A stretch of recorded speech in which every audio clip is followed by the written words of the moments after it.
Confidence in confusion. A lot of us are frightened of confusion. If we're confused, we don't want anyone to know about it. But you know, my older brother Robert, not my younger brother, the other tester guy who got his Google video before me, okay? The one who stole my thunder with his talk on exploratory testing. Okay, my older brother's an airline pilot. He knows that if he's confused about what's on the airplane dials, what do you call those? If he can't think of the name for the avionics, he knows that's important information. You cannot fly an airliner and be confused about the state that the airliner is in. You know that's important. You don't try to hide it. I hope no one notices that I forgot what this lever does, right? So an expert has confusion, confidence. If I'm confused, I'm confident that that means something important. I can work with that. That's a tool. Someone who's not an expert is more likely to think of confusion as a little terrible demon that they must try to repress.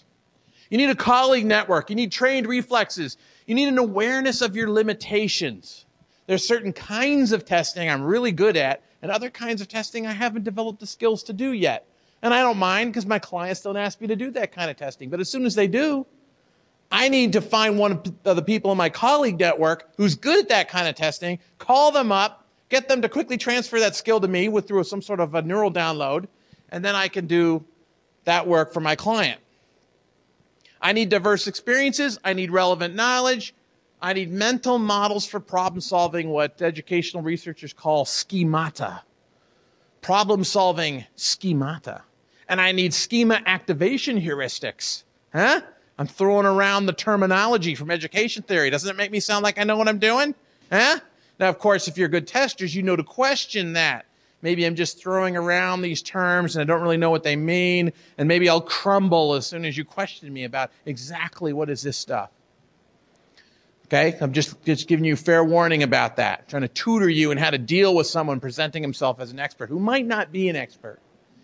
Now, I'm not an expert in education theory, but I have a friend who just got her PhD in education theory, and that's part of what gives me the confidence to talk about some of this stuff as I've worked with her to learn about some of this stuff. Developing these mental models for problem solving. That's tough. It takes a while.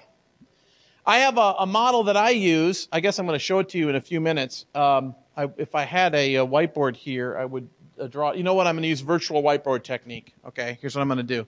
All right, I'm going to write it up here on this whiteboard here that is hanging invisibly between us. Okay, this is a mnemonic that I use for analyzing any testing situation. Okay, it's part of my mental model for problem solving and testing. And it's a mnemonic that helps me remember this heuristic model. Okay, I'm just going to read you off the letters that belong to the mnemonic. C-I-D-T-E-S-T-D S-F-D-P-O-T C-R-U-S-S-P-I-C S-T-M-P-L F-D-S-F-S-C-U-R-A. 36 letters that spell testing to me. Pick a letter. You see it up there. Pick a letter. C. C. Okay. Which C? The third one. Okay, let's see. C-I-D-T. Okay, that stood for compatibility. Good. It reminds me to think of compatibility testing as part of what I have to do. The compatibility of this system with other systems like it, with platforms. And by the way, there's a P there. In the SFDPO, P stands for platforms. It reminds me to analyze platform dependencies. The first C, I thought you were talking about the first C at first. That stands for customer. It reminds me to enumerate the customers. Who am I working with here? Every one of these letters expands into a word or phrase, which reminds me of a dimension of analysis. Even under pressure, considerable pressure, I can analyze a situation.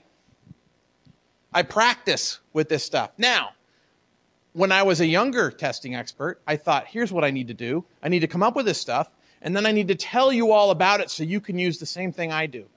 But now that I've done a little more research into education theory, I've realized something, and that is, that's not very effective.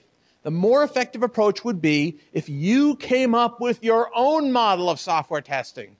It'll be much easier to remember it, It'll be very easy to change it whenever you feel like it's let you down in some way, just like I do with mine. I certainly can share with you my model, and I do. It's right up on my website. But I want to give you permission right now not to use it. I want you to give you permission to take it and change it any way you want, to reword it, to make up your own and ignore mine.